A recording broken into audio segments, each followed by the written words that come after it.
people around outside of this circle that gave up on you. There are people in this building that gave up on you. They're giving you another chance. They're taking on this chance. I want every one of you to be an alumni of this school. It's bigger than football. This right here is bigger than anything you can imagine. When you go in there for your another chance that they're giving you to take that step, you have all day to get it. But I need you to go over there and try. I need more than just half of y'all to pass. This right here needs to be very personal to you like it is for me. I'm kicking in your front. Great peeping in your drapes. Rob making a plate in the back. G-Hall Podcast. G-Hall Podcast. G-Hall Podcast. G-Hall Podcast right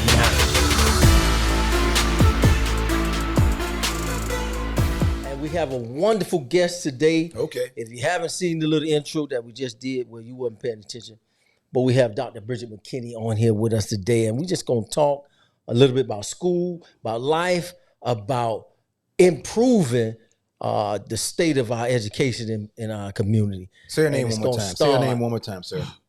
It's going to Let's get some applause. Say your name one more time, please, sir. Get some applause. Oh. Say your name one more time.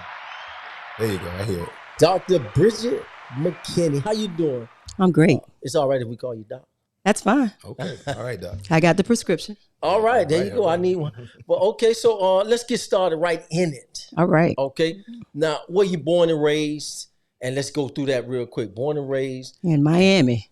Born and raised. That's right. Opalaka.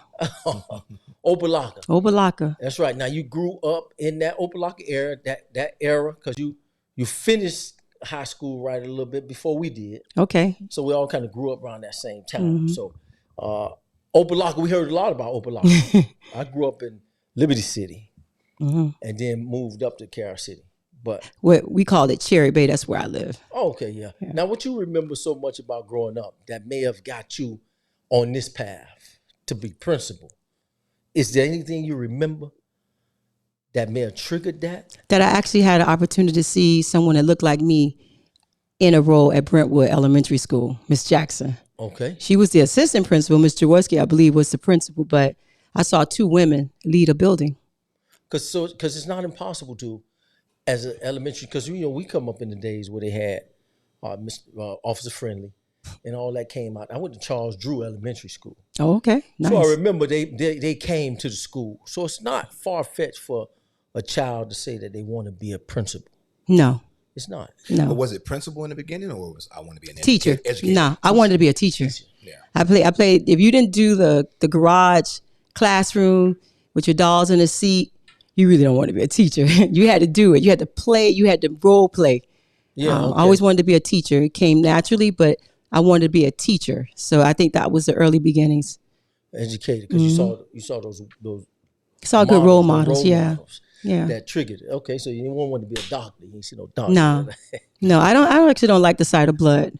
Oh, okay. Yeah. That could be a problem. Yeah, it could be. But you might, and it's unfortunately, you might see some blood as a high school principal. Have. Yeah.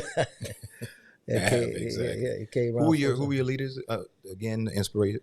So I had Miss Jack in elementary school. I had Miss Jackson and I had Miss Jaworski who paddled me.